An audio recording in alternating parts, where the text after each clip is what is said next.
Hi, welcome back to the Fuzzy Files. This is a channel for pet sitters, people who want to be pet sitters, people who want to grow their pet sitting business, or just anybody who wants to hear some crazy pet sitting stories. And today we're going to talk about the importance of the interview slash meet and greet. Some people call it a meet and greet. I always called it an interview. That's what I felt like it was because I was interviewing the client about everything I needed to know, and they were interviewing me.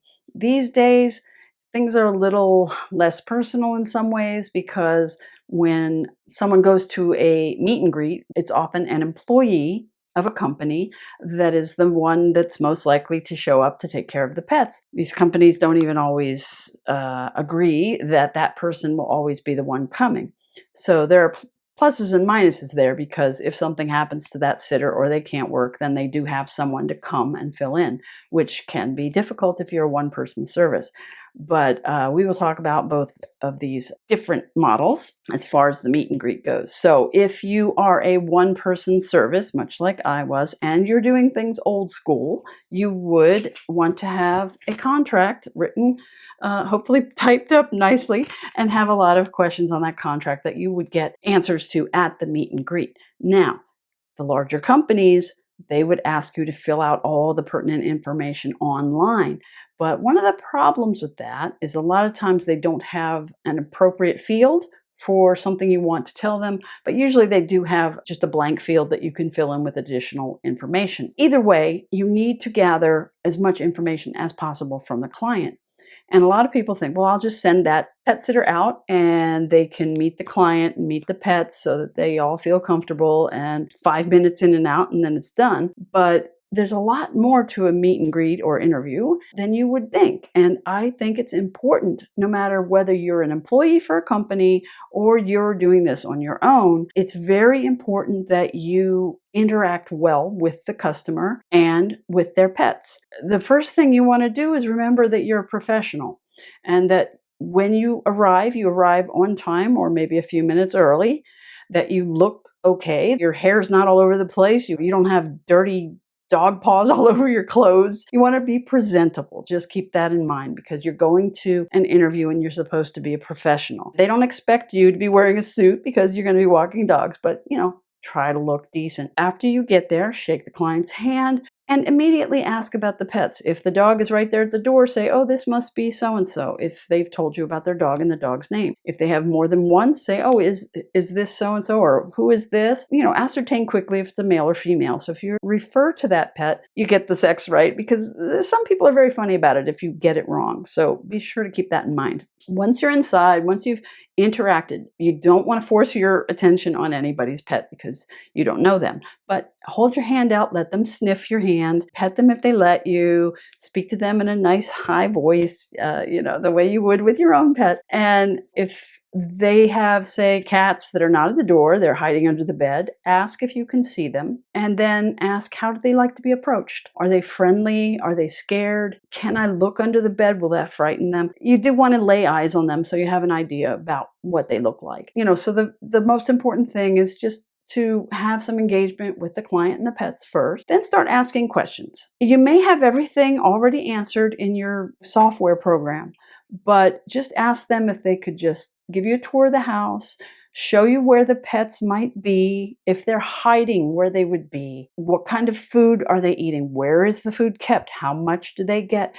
All these questions may already be answered, but ask them again.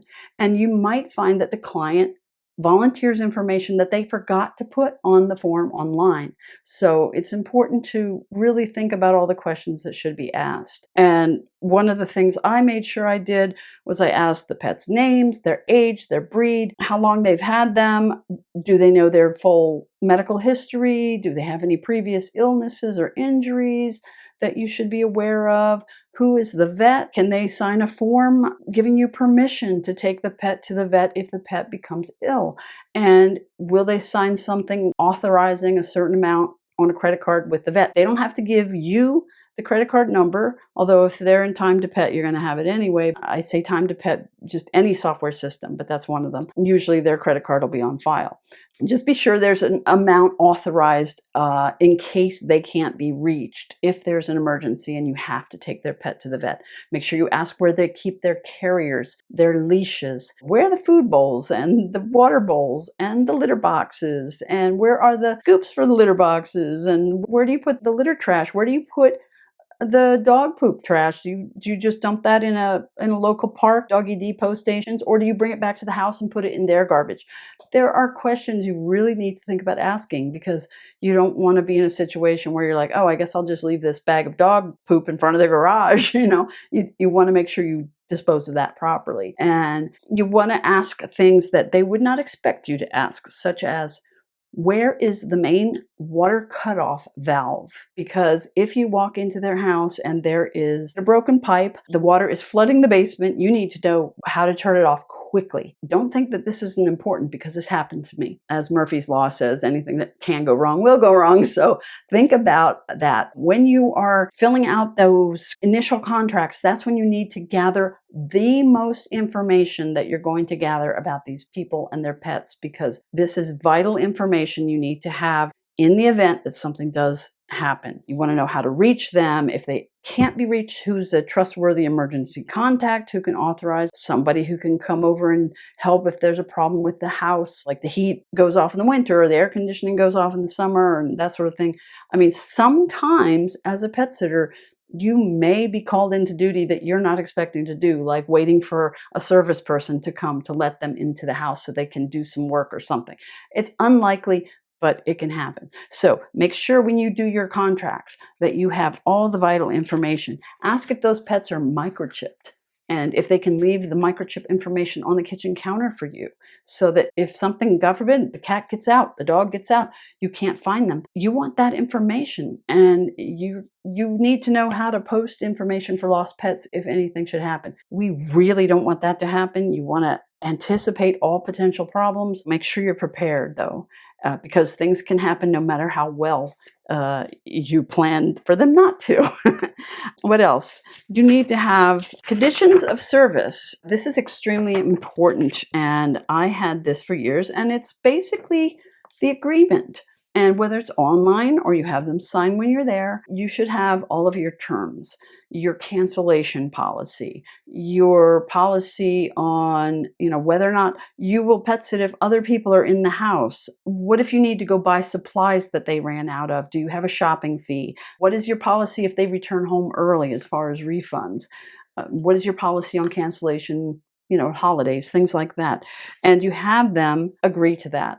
And if anybody needs help with a contract, I'm willing to work with people as far as sharing what I have. Just contact me or ask me in the comments and we'll work something out. I just wanted you to know how important that meet and greet is, and that you really need to have a good, solid contract. I would actually consult an attorney to have them help you write up your contract, because you really need to include anything that is necessary to protect you.